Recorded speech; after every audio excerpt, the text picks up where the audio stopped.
Hello. I was going to say good morning, but I have no idea when you're watching this. So I'll just say hello. Good morning, good afternoon, good evening, I guess. I'm David Strickle, creator of the Tya Mindset Practice, and I'm here with a quick Tya Talk on the topic of relationships. So, in the practice of Tya, we identify our life's transgressors and we detune those transgressors through what we call radical appreciation, meaning that we find things that are positive about that transgressor and focus on the positive in order to detune the negative. Because as long as we are judging something as should not be, we are creating our own suffering in that judgment. And in that judgment and that focus, we are giving power to receive more of the thing that we're judging, the element that we're judging about the transgressor. So remember that a transgressor can be a person, circumstance, or event from any time in your life, from birth, even prior to birth, to now, current day reality. And a transgressor is something that we are judging, and in our judgment of it, we are lowering our vibration in that process.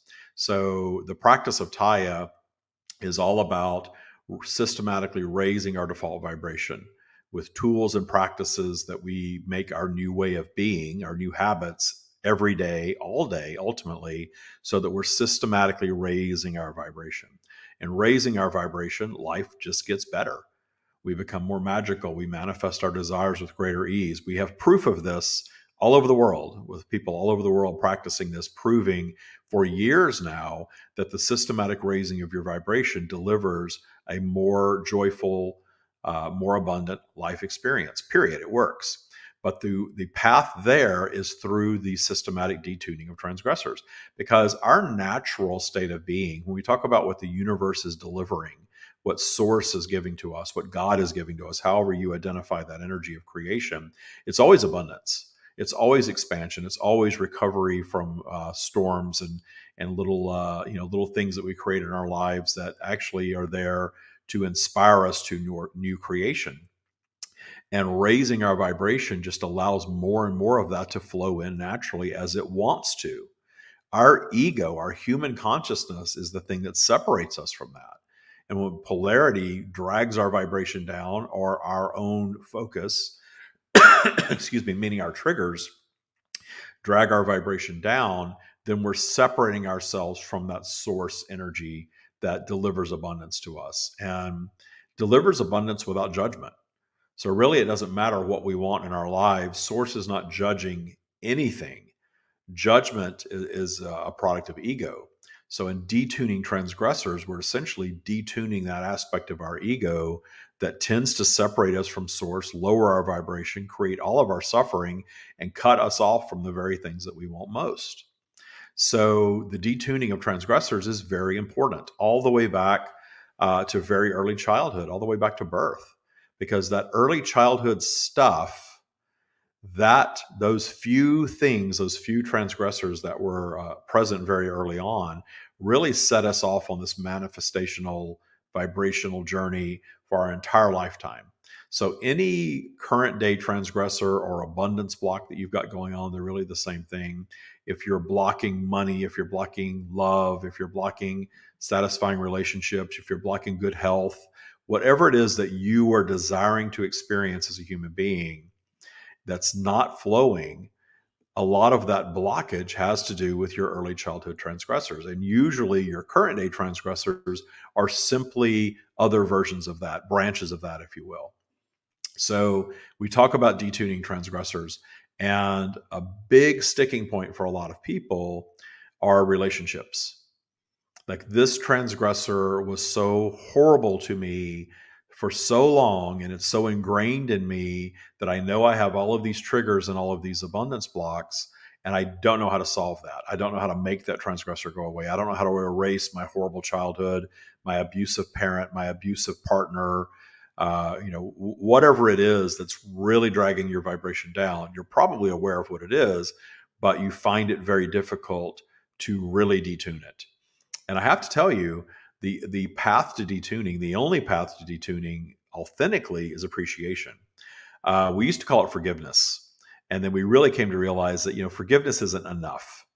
For just plain old forgiveness, if you think about how most people think about the vibration of forgiveness, it is, you did something wrong to me. I'm going to choose to get over it and let you off the hook and move on with my life. That's not appreciation. That's still, there was something wrong. There's a judgment in that. You abused me as a child.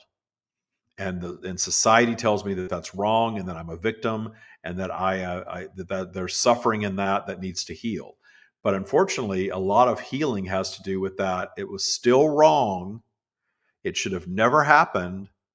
You're still a transgressor, but I'm going to move on from it. The problem with that is you don't really move on from it. That negative vibration, that vibration of judgment, is still there, always present. When the vibration of judgment is present within you, it tends to spread like a cancer to other things, including judgment of self. There are times that we believe in that vibration of judgment when we're down our spiral and our opinion of ourselves is lowered. We tend to believe in our own way that negative vibration, or that negative that negative energy that was given to us by somebody else. We tend to agree with it sometimes and believe it. Maybe they were right. Maybe I am less than. Maybe I'm not worthy. That tends to run in the back of your mind all the time. As long as it's in what we call your vibrational basement, it's there. Even when you're not actively thinking about it, it's always running. It's always there in the background, and it's always dragging your vibration down a little bit. And then it's always waiting for something to pop up in your path that's going to trigger that memory, and it's going to trigger you right down your spiral into lower vibration. So all of our triggers, all of our suffering, all of it, 100% of it is tied to this transgressor energy. And I have worked with lots of people now for many years, teaching this practice from all walks of life, all ages, multiple countries. And the common thread there is that I see is that it's so difficult to heal transgressor relationships with other people.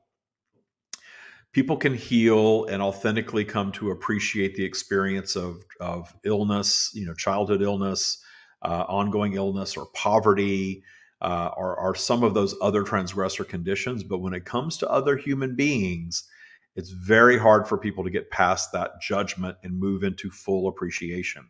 And we call it radical appreciation because the concept of appreciating someone who abused you is radical. It's crazy. And I understand that. But that is all the thinking of the matrix. And unfortunately, that thinking of the matrix keeps you tied to it. It keeps you in that lower, dull vibration where the judgment is always present. That judgment is like a cancer, like I said, that tends to seep into other things, other areas of your life. And judgment always causes suffering. Anytime you are suffering, anytime you are not liking something, you feel horrible, maybe you feel so horrible you just want to end yourself and end your life. Those feelings of suffering, if you get to the root of it, regardless of what's causing it, it's always that this should not be. I should not be experiencing this. This shouldn't be. This person shouldn't be doing this to me. Why me?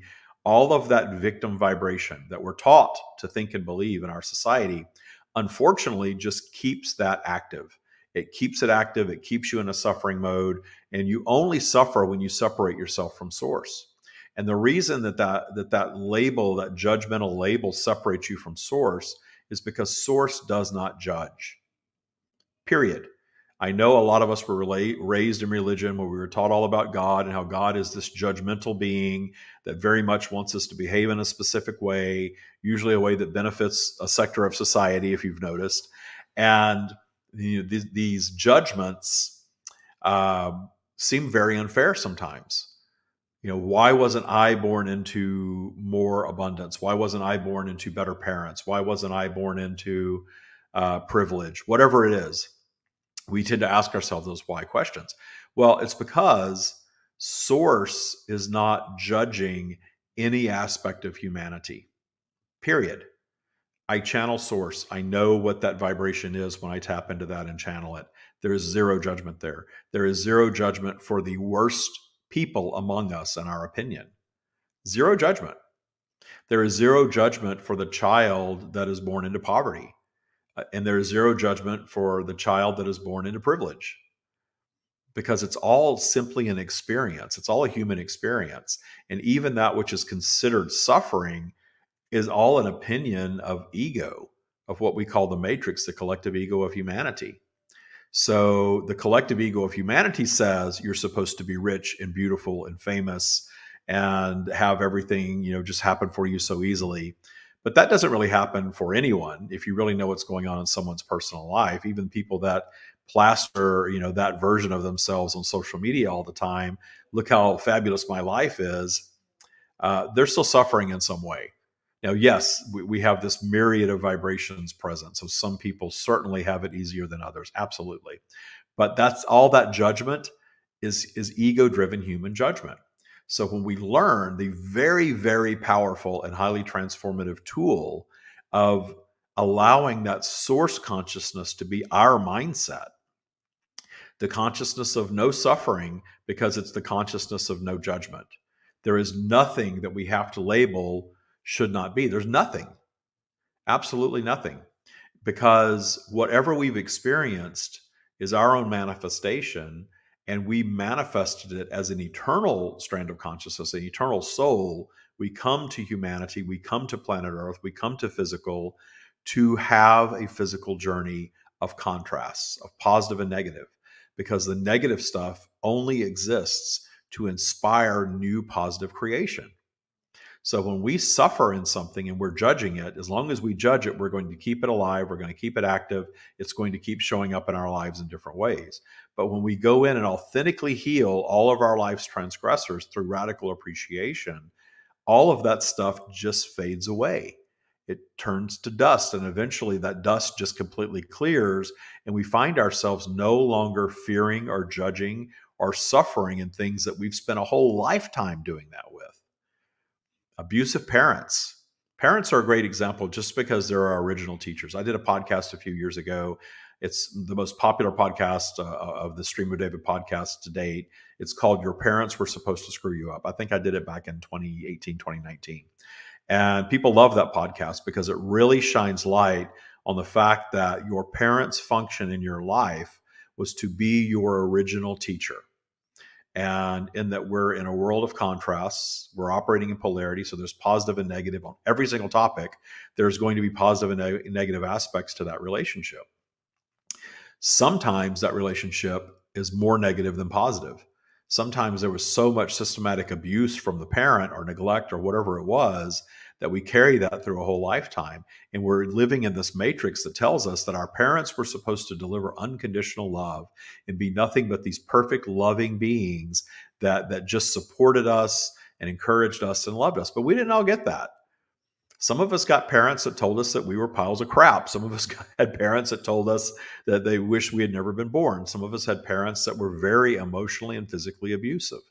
I have experienced physical and emotional abuse from a parent. I can tell you the emotional part was far worse and far more damaging and created a lot more for me to come over than my mother smacking me around with a belt or slapping the crap out of me or clawing me or all the things that she did.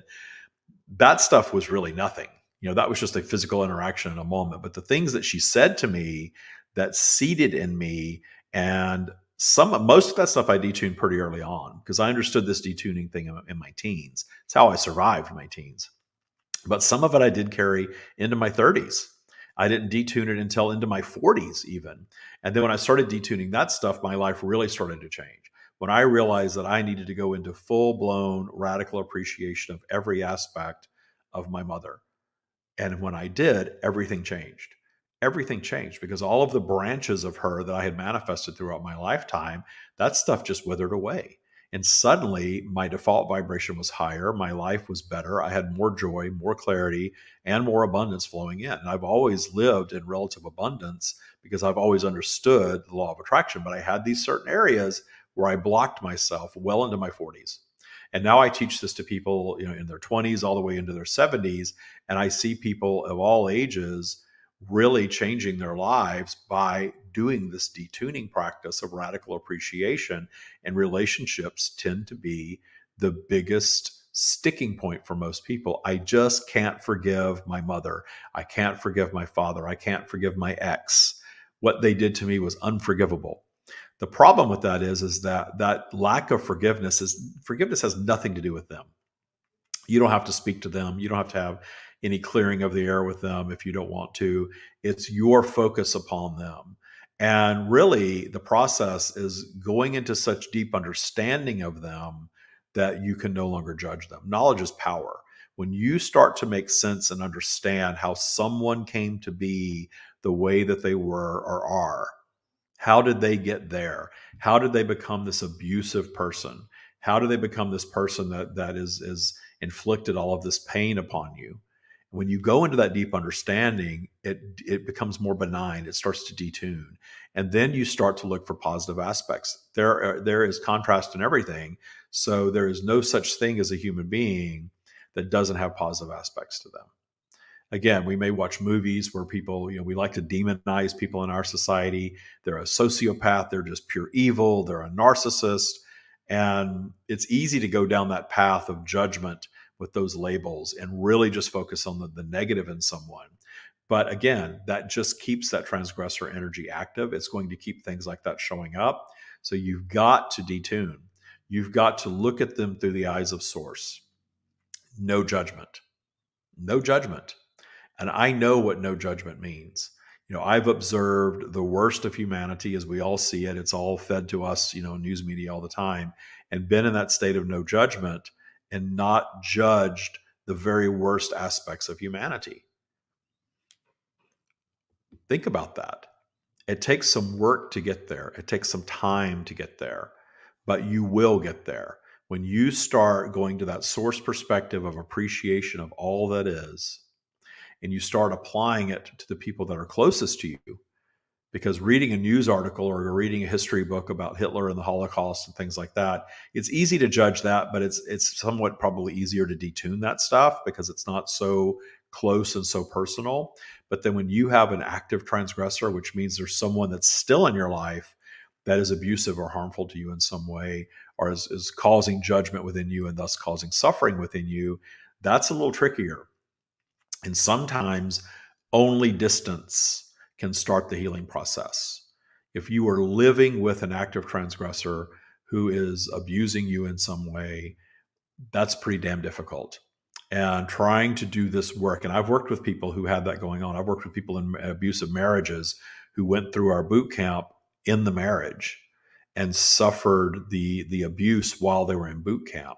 And what boot camp ended up doing for them is ultimately they got the strength to get away and then detuned.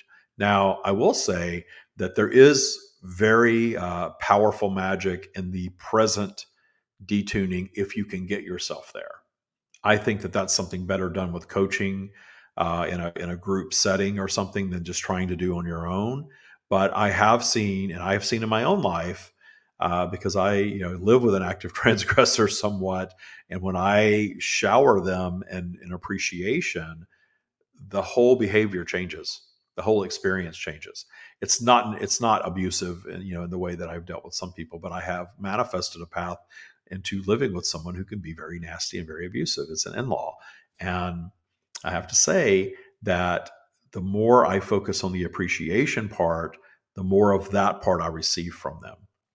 But I'm not trying to compare that to someone living with an abusive spouse. It's a whole different thing, and I understand that. But with the abusive spouse scenario, which tends to be, as far as an active transgressor goes, abusive spouse or abusive parent. I have certainly worked with people who were living in the same household as an aging parent who was very verbally abusive and had been for years and continued to be, and worked with that person to detune that active transgressor. And that radical appreciation part is the only way to do it. Now, if someone is always, in your face or physically harming you, use the Tya practice to gather the strength to get physically away from them as quickly as you can. Because there's nothing, a lot of times there is this emotional thing going on where you feel stuck. But that's part of the abuse, is feeling stuck. You're never stuck. There's always some path to physically move away from them. And if you're tied to the security of a home or material things or an income, then you've got to move the vibration up first. But sometimes you need to just physically get away so you can start the healing journey. So We never want you to stay in the path of harm, ever, ever, ever, ever. There's always a path. There's always a way. I have seen people in this practice who were homeless and carless recover from that situation and find safety and find shelter and start to put their lives back together and start moving their vibration up and up and up. It works. Radical appreciation works. Moving yourself to that higher vibration. The three things I'm going to leave you with is number one, daily meditation. Don't judge your meditation. Don't try to sit in a certain posture.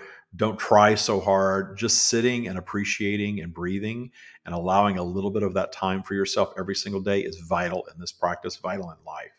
You are allowing your natural source connection to be realized in those moments. There is so much healing power and so much creative power in that. So, making time for daily meditation. I don't care if you have to go hide at work and do it on the toilet. Just do it. Just do it. Daily meditation. So go do some sort of daily meditation. Do it throughout the day if you need to. If you need to do what we call a quick clear, where you go take 5 minutes outside to look at the sky and breathe deep, don't worry about how you look to other people. Who cares what they think of you? It's not their business. Do that to take care of yourself. The second thing is distance if you need it. If you need to create distance, then that's what you have to do. If you absolutely feel like you can't create distance, then you need to always train. You need to train your mind to shift to the positive, to the positive, to the positive. What can I focus on this person right now or away from this person right now that is positive, that will raise my vibration? So if you can't get physically away, the third thing is that radical appreciation, showering them with love and appreciation, even if they are not doing that for you. This eye for an eye, tick for tack stuff, that just keeps you in that loop of negative creation. You don't want that in your life.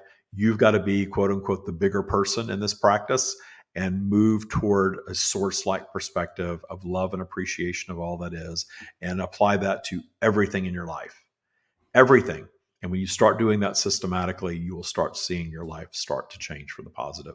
And then if you practice it, and I've been practicing now for a dozen plus years, life gets better and better and better. It just does.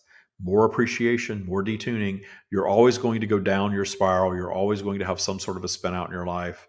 We're here in physical to experience positive and negative. The negative only exists to inspire us to new creation. So we can train ourselves to even start meeting our negative manifestations, and everything is our manifestation. We can start meeting that stuff in appreciation because it's our own creation for our expansion. We expand in the moving through these scenarios towards something that is wanted, something that is appreciated. And then when you start doing that as a system in your life, you start seeing a lot more positive, a lot less negative, and you even start to appreciate the little bumps in the road that show up. I hope this Tya Talk has helped. That relationship piece I know is big for a lot of you. So if you're just signing on now, go back to the beginning on the recording. This was all about the Tya tool of radical appreciation, specifically toward relationships. Thank you for watching.